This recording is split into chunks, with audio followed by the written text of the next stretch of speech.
All governments and rulership's power must come to an end. 1 Corinthians 15:24. The Father kingdom will start again after sin end. God did not intend anyone to rule over his creations everlastingly, as he did not put anyone to rule over Adam and Eve right down to Saul day. 1 Samuel 8, verse 6. But the thing displeased Samuel when they said, "Give us a king to judge us," so Samuel prayed to the Lord. Verse 7. And the Lord said to Samuel, "Heed the voice of the people in all that they say to you, for they have not rejected you, but they have rejected me, that I should not reign over them." When sin end, Jesus' kingdom, or government of 1,000 years will be no more, or end, and death will come to its final end.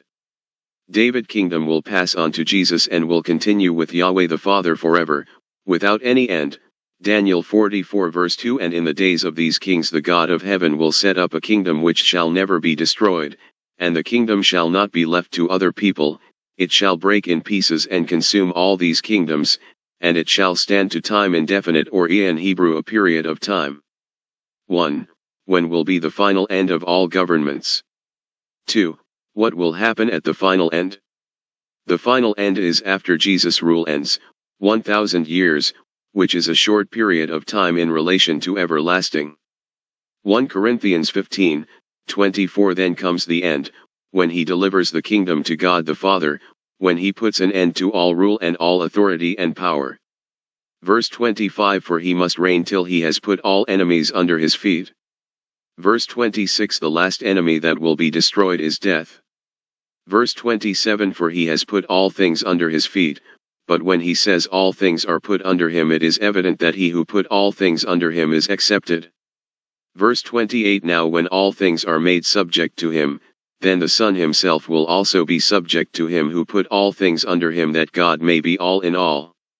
All governments and authority and power will cease to exist, including Jesus' rulership and governments mentioned at Daniel 9:6, For unto us a child is born, unto us a son is given. And the government will be upon his shoulder, and his name will be called Wonderful, Counselor, Mighty God, Everlasting Father, Prince of Peace. This government will be 1,000 years, Revelation 20 verse 4. And they lived and reigned with Christ for 1,000 years.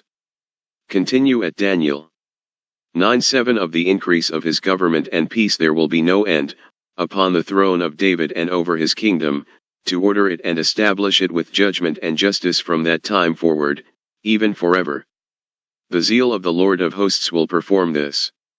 No more governments or rulerships, including Jesus' government or rulership. Then there is complete righteousness, there no need of a government. God did not intended man to be under any rulership or government when he made Adam. When there is righteousness, there is no need for a government other than the Father rule or kingdom. Man is the one who requested a government in the days of Saul.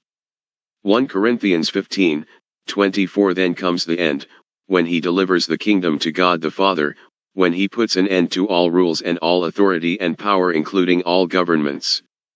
25. For he must reign till he has put all enemies under his feet. Verse 26. The last enemy that will be destroyed is death. Verse 28. Now when all things are made subject to him, then the Son, Jesus, himself will also be subject to him who put all things under him, that God may be all in all.